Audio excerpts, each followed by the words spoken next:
Welcome back, guys, or if you're new here, what's up? I'm Jim Tan Beef, and today we're going to be talking about something that so many of us go through, and that's falling off our diets and our fitness routines and how to get back on track without feeling guilty or overwhelming yourself. So as I'm filming this now, I'm in Germany, here in Deutschland. And let's be real, I've indulged in all the German things. Sausages loaded with nitrates, pasteurized cheeses, which for me means a lot of breakouts. I don't do well on cow dairy, so I usually stick to raw goat cheese. And yes, I've also had plenty of beer. And that beer is full of glyphosate and alcohol, of course, which is a toxin. And while I did hit the gym, my workouts haven't been as focused just because, well, I'm in Europe and Europe is too exciting. Well, at least for an American. But here's the thing. Life happens, vacations, holidays, busy seasons, they all come with temptations. And that's okay. But what's not okay is letting a week or even a month of indulgences turn into a downward spiral. So today I'm walking you through my exact game plan for resetting my diet, detoxing the bad stuff from my life, and getting my gym routine back into focus. So let's get right into it. We'll start with part one, the mindset reset. So first things first, we have to fix our mindset before we do anything else. Because if you're sitting here feeling guilty or beating yourself up over a few bad meals or a few missed workouts, you're already setting yourself up for failure. You don't need to feel guilty, bro. You just need to reset. See, guilt leads to emotional eating, more skipped workouts, and even more bad decisions. And instead of saying, I messed up, what you have to say is, I enjoyed myself. Now I'm ready to feel great again and grind again. See, your body's pretty resilient. It can bounce back faster than you think. And you need to have the mindset of progress over perfection.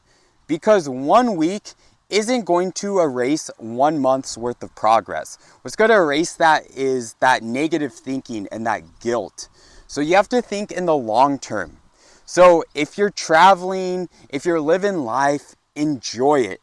But just do it within means. You have to be like your own coach and like stick on top of yourself, you know? Just don't let it become your new normal because you can quickly spiral out of control. And like 1 month of bad diet can quickly turn into 1 year of bad diet. So my next thing I'm going to implement is going to be the 24-hour rule. Now, the moment you decide to get back on track, you have to start right then. Start now. Not Monday, not next month, not the next meal, not the next workout. You don't need that fresh start. You have to start now while you are inspired. See, procrastination only leads to more procrastination. And next, after you reset your mind, you're going to have to detox your body. So let's go into part two, detoxing the bad stuff. So now we have to talk about damage control. So the damage control phase after a week of sausage, pasteurized cheeses, and glyphosate is going to have my body screaming for a detox. So here's exactly what I'm going to do to flush out those toxins to get my skin, my digestion, and my energy back on track. Step one is going to be hydrate like crazy. So alcohol and these processed foods are going to dehydrate you like crazy. So my rule is 5 liters of plasma every day. So that's 5 to 7 grams of sea salt per 34 ounces of water. And this will give you perfect hydration because it's actually the same makeup of your blood plasma. And next, I will chug a morning flush every morning, and this is just plasma in the morning. So this consists of 9 grams of sea salt with 34 ounces of water, and this is going to flush out all those toxins because when you sleep, your body sends all the toxins to your bowels and to your bladder. And then if you've ever drinking salt water, you know what it does to you. It's going to have you on the toilet and flush that all out. Step 2 of the detox is going to be eliminate the inflammatory food. So for the next 10 days, I'm not drinking any more alcohol.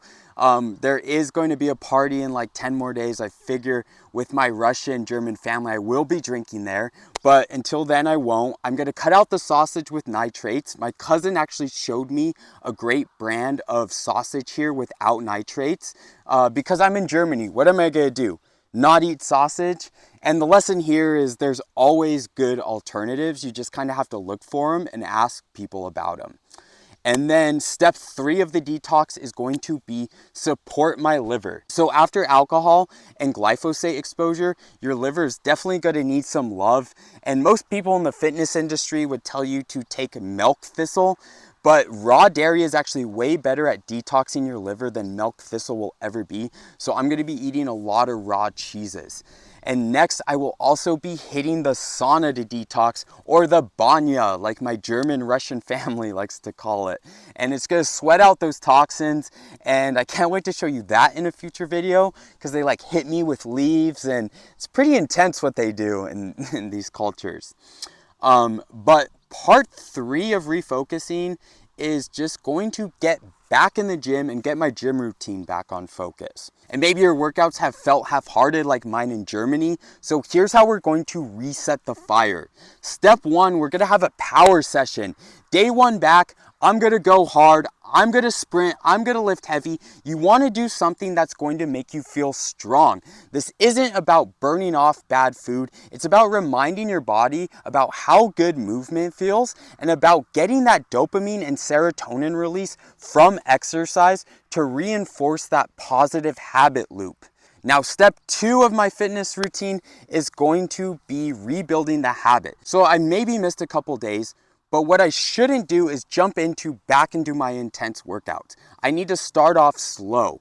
And I'm going to start with compound lifts, squats, deadlifts, bench. These are going to re-engage my nervous system and work the whole body. Again, making me feel strong, powerful, reminding me of why I'm in the gym. And then step 3 of my fitness refocus is going to be setting a new goal. So in October, I'm going to Spain. So my new goal is going to be shredded for the beaches of Spain. I want to be shredded for the beaches of Spain. And accountability works the best for this. So I told my wife this, I told my cousin this, and anytime they see me reaching for some nitrate sausage or some pasteurized cheese, they're gonna tell me, no, stop that. You wanna be shredded for the beaches, right? And now we'll get into part 4, and that's resetting my meal plan, because we have to get practical. What messed me up was all that inflammatory food. So here's gonna be an overview of my new meal plan. So in the morning for breakfast, I'll have 6 raw eggs and some nitrate-free sausage, because I'm here in Germany. Am I not gonna eat sausage, right? For lunch, I'll have chicken breast with some Greek yogurt. And then for dinner, I'll have some grass-fed beef with onions, and I'll alternate between raw and cooked beef, just because that's what I like to do. There's nothing wrong with cooked beef, but raw beef feels better on my stomach. And for snacks, I'll maybe have some raw milk, some Greek yogurt with some honey, and some fruit added in. So when you have a meal plan, it will prevent you from reaching for what's easy and already in the fridge or in the pantry. And if you don't have a meal prep food in the fridge, then it's all too easy just to reach for the boatload of pasteurized cheese in the fridge or the nitrate sausage in the fridge, because I'm staying with German family here. Their fridge is full of that stuff and it's so tempting. So if I don't have that food already made, it's gonna be too easy to reach for it and just eat it. So I'm going to be prepared. So in closing, falling off is normal, brother, but what matters is how you bounce back. Don't overcomplicate it, hydrate, eat clean, move your body, and then move on. I'd love to hear from you guys if you've ever fallen off and how have you gotten back on track. Let me know in the comments below. And if you need help getting back on track, I do offer one-on-one coaching, and this is what I specialize in. I got my client Peter back on track. You can see his transformation right here. And I got my client Joe back on track, and check out his transformation. You can find the link to book a one-on-one coaching qualification call with me in the description below. And if you have time to watch another video, YouTube thinks that you'll like this video the most next. Now I'm off to go drink some raw eggs and hit a good workout. I'll catch you later, boys.